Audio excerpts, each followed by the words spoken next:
Come on. There we go. I have an agenda for this afternoon, and we'll just run through that. So we're going to look at a couple of the system and homepage changes.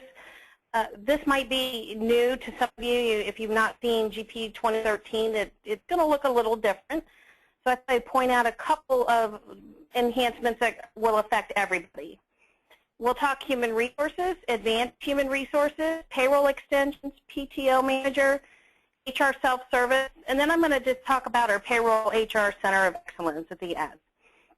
As Beth said, we're more than willing to take questions. You can enter those in the question box on the right-hand side of your screen, and we'll probably break after like advanced HR, and then maybe the PT Manager, and you can ask questions kind of in between there. So we will go back and forth between the slide deck and GP 2013. We will start with the system homepage that some of those enhancements that we're going to see. So I'm going to flip over here to GP and click on Home. You're going to see this looks a little different in that the boxes are different. They're actually movable. And if we go up to customize this page, I can actually tell it if I want 1 column, 2 column, or 3 columns, how I want those stacked, and what I want to see in regards to to-do, quick links, connects, business analyzer, and reports. Some of you who use your home page now, you're going to notice that the metrics and the Microsoft Outlook area have been removed from the home page, so you will no longer see those. You will see the business analyzer in place of the metrics. So that is used with Microsoft 2008 reporting services or later. So just a difference in the look of the home screen a little bit. The other thing to point out is how many times have you sent something to the wrong printer because the printer didn't get changed? Well, now when we go to print in GP, and I'll just simply come in here, click the printer,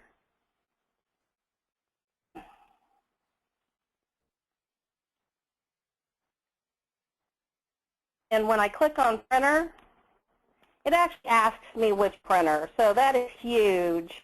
I can now select the printer at the time I print instead of beforehand and accidentally forget. So that's a good thing for everyone.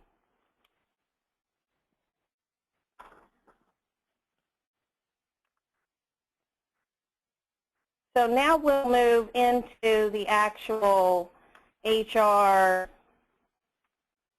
elements of our presentation. Those enhancements, the big enhancement for human resources is the life insurance premium can be age-based or being on your birthday, or it can be at the end of the year. If anybody is trying to use the table within the human resources life insurance enrollment window, will appreciate this. So when we're in our employee benefits,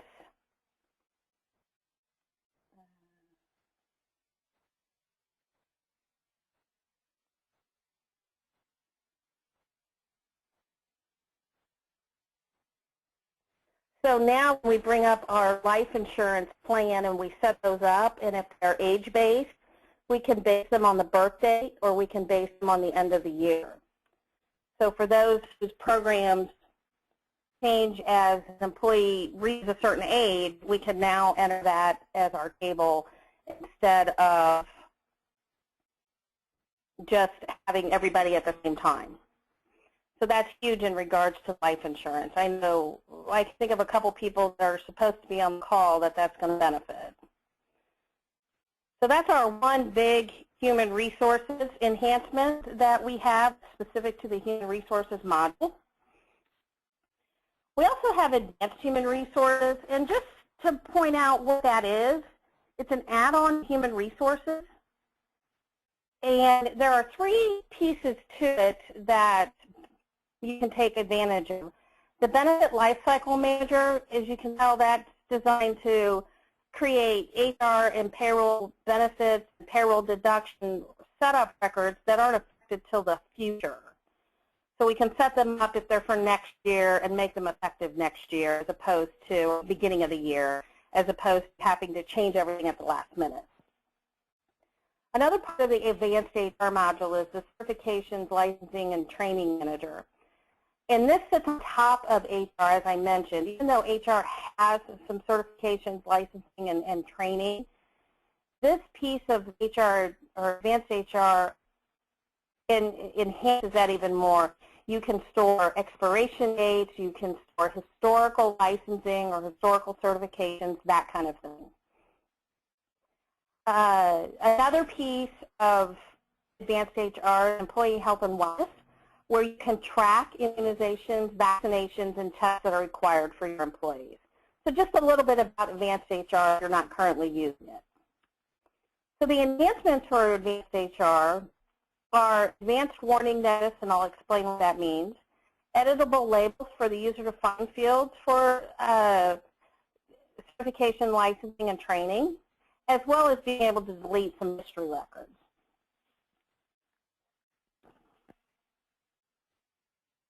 So in regards to the advanced warning, anybody is using the Excel report, the Excel refreshable report. There is a report that will provide us a list of employees and their expiration dates for their licensing and certifications.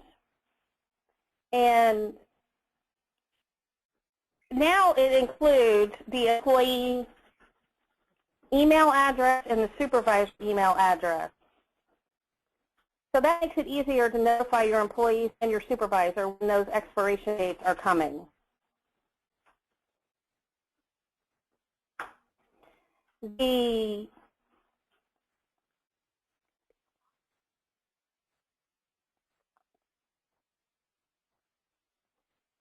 So the next one is under the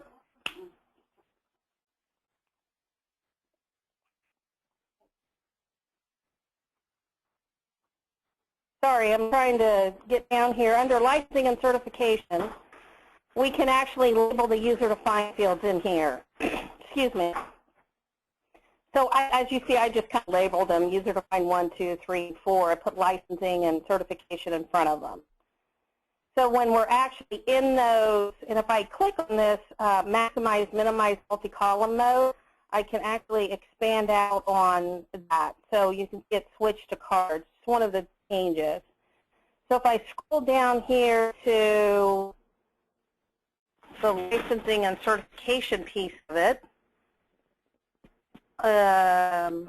here's my label. So before, they weren't labeled. It's user-defined 1, 2, 3, and 4. That's all you saw. So now we can actually label those to what they're supposed to be. Along with some of the changes in licensing and certification is we can now delete history records, which you didn't have that ability before.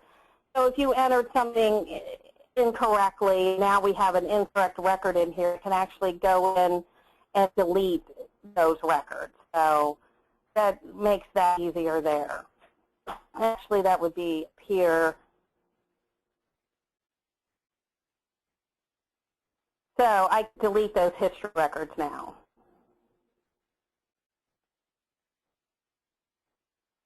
So those are our advanced HR enhancements.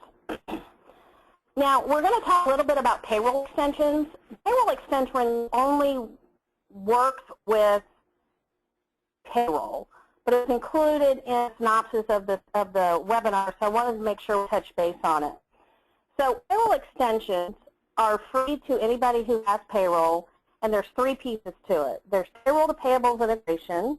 What that does is automatically create payables vouchers for payroll liabilities that you might incur during payroll posting, so such as taxes, deductions that you take from an employee's pay, that kind of thing. You can set it up to where it automatically create the payables transaction.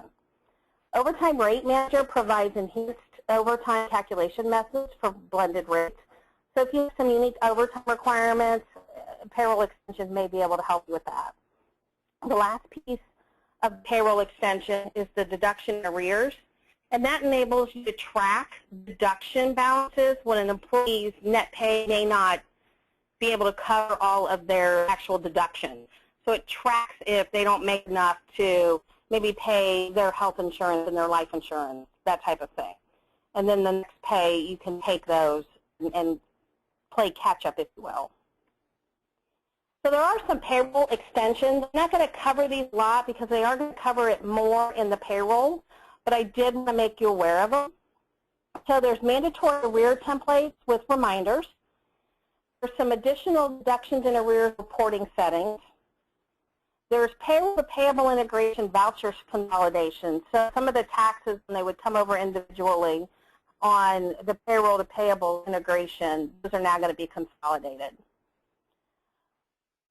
The payroll integration voucher options, so we have an option to a controlled number of zeros. I don't know if anybody's using payroll to payable integration, but there's a lot of zeros within the doc numbers and everything, and we can control that now, as well as use some custom descriptions. That one is huge because in the past you basically had 3 options, and in my opinion, those 3 options wouldn't be what I would want to include on a description field in payables, and I realize you may not even know what, work with payables, so I don't want to spend a whole lot of time there.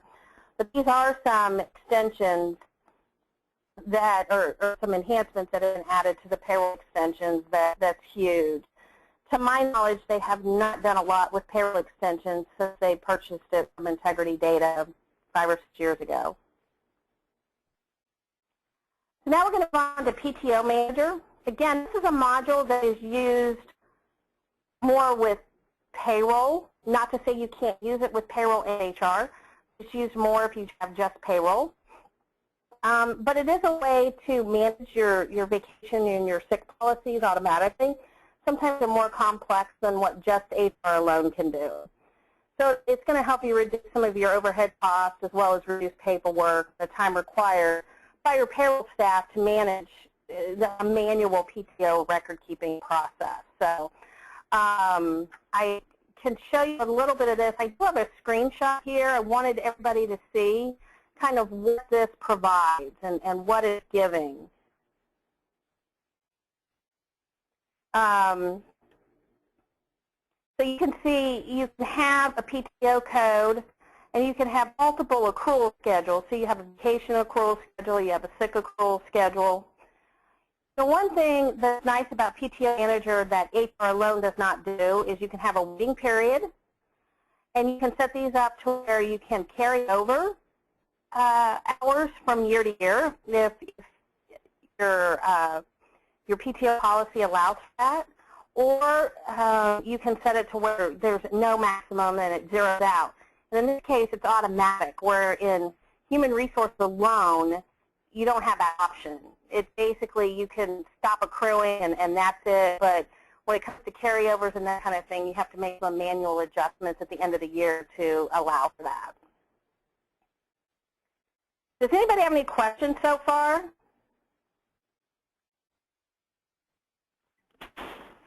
I don't see any in the question box. Okay, I said stop and then I didn't, so I wanted to make sure that we gave everybody a chance to ask whatever question that they might have.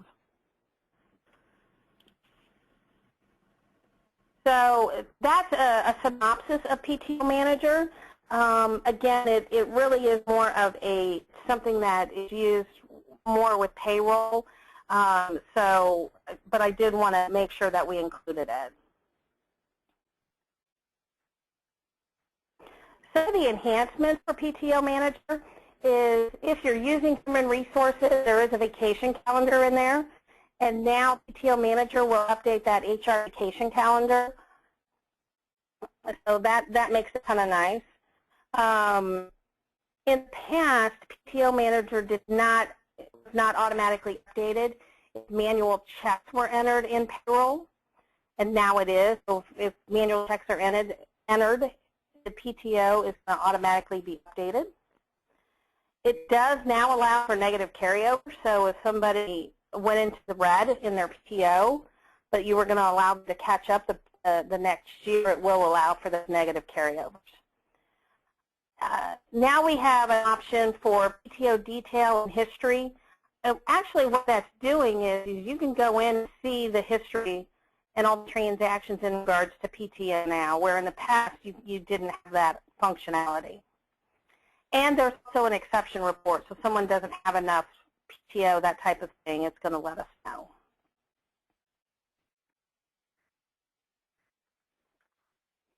Any questions yet?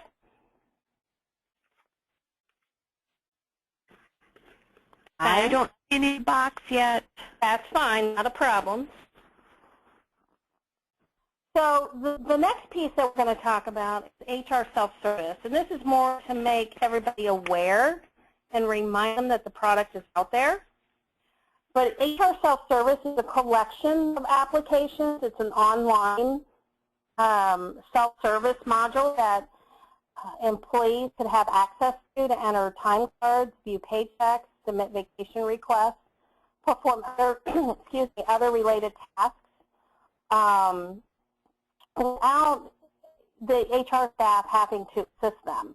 So you could do away with someone calling up saying, how much vacation do I have, or I need to, whatever your process is, if you have an address change or a phone number change. HR self-service can allow them to do that for you with a workflow. So HR self-service is made up of 6 different components. You have the employee profile, and this is what gives the employee the ability to enter their own information. So they can go and update, they move, or update if they change the phone number, that kind of thing.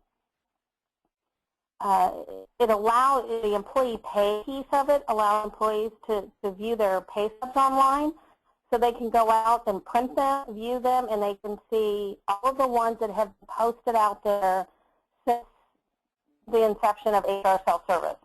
So they no longer have to call up and say, I need the last 3 pay stubs. They could go out to HR self-service and print those themselves. So that's beneficial. There's a time and attendance piece. So employees could submit time cards online via HR self-service. They can request time off. They also view vacation and sick balances online. So again, they no longer have to call you saying how much PTO I have, because it's available online under HR self-service. The other 3 pieces to HR self-service include recruitment. So that gives the employees the ability to apply for internal job openings, as well as view the status of their submitted applications. Skills and training component gives the employees and their managers an online view of role-specific education requirements, skills, training, kind of thing.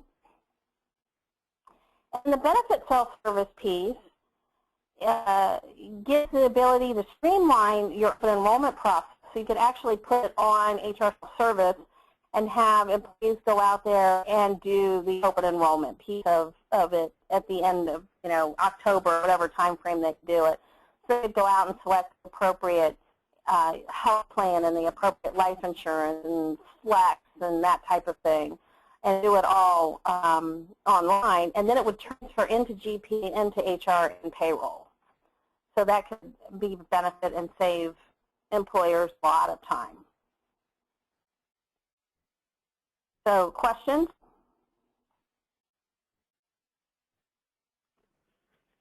Nope, not in the box yet. Okay. You must do an awesome job. Nobody has any questions. All right, we'll go with that. So the one thing I wanted to make sure everybody that's participating on the call is aware of is last year in 2013, Socius started Centers of Excellence, and it was to address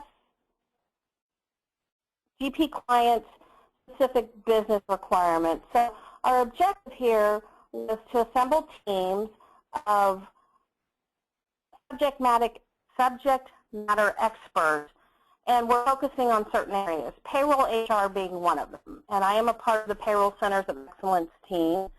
We also have a manufacturing and a project accounting center of excellence. And what we're trying to do is concentrate on our area of expertise and and I'll make ourselves as knowledgeable as possible so that we can better work with our clients. One thing I've done in regards to the Payroll Center of Excellence is I joined the Certified Payroll Professionals Organization in Columbus. It's a national organization and I just happened to join the local chapter.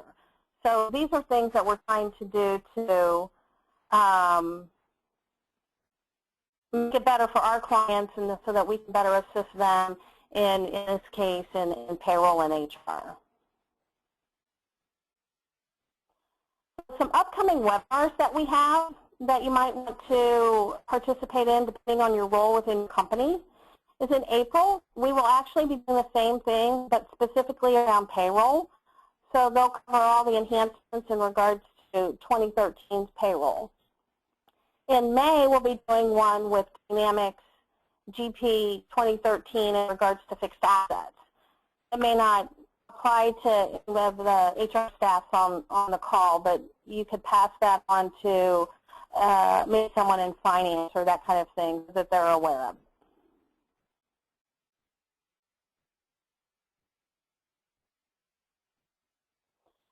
Some upcoming conferences that you might be interested in is Convergence 2013. It's in New Orleans. It's a Microsoft customer conference. It actually starts next week. And it is a very informative conference, and they'll be concentrating a lot on GP 2013. Lisa or Beth could probably speak more about that. As well as in May, if any of you are out on the West Coast, we will be having an Aspire West in San Francisco on May 9th that you might want to take advantage of. We do an Aspire in Ohio in October or September timeframe, but it makes it difficult for a lot of the clients out west to attend.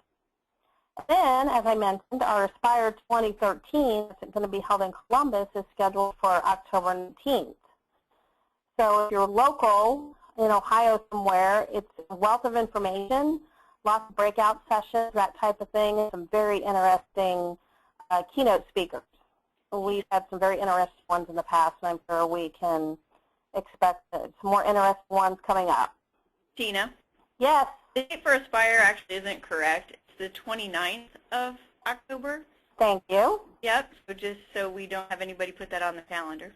So make a note, Aspire 2013 is actually October 29th.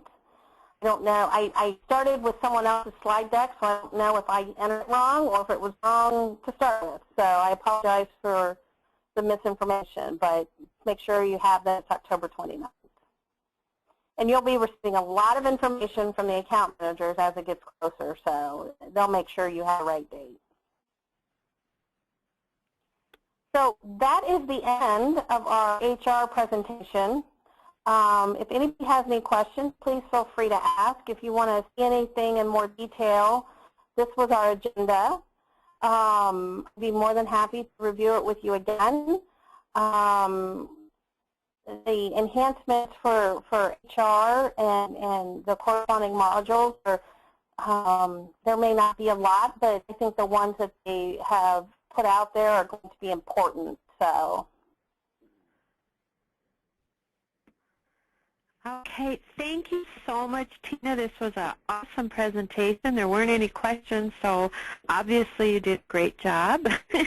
So I trust all of you received some great information. Again, we will have the webinar recording up on our website later this afternoon. If you do have further questions, please don't hesitate to contact your account manager. And again, thank you everyone for joining. We appreciate you, and we hope you have an awesome rest of the day. Thank you.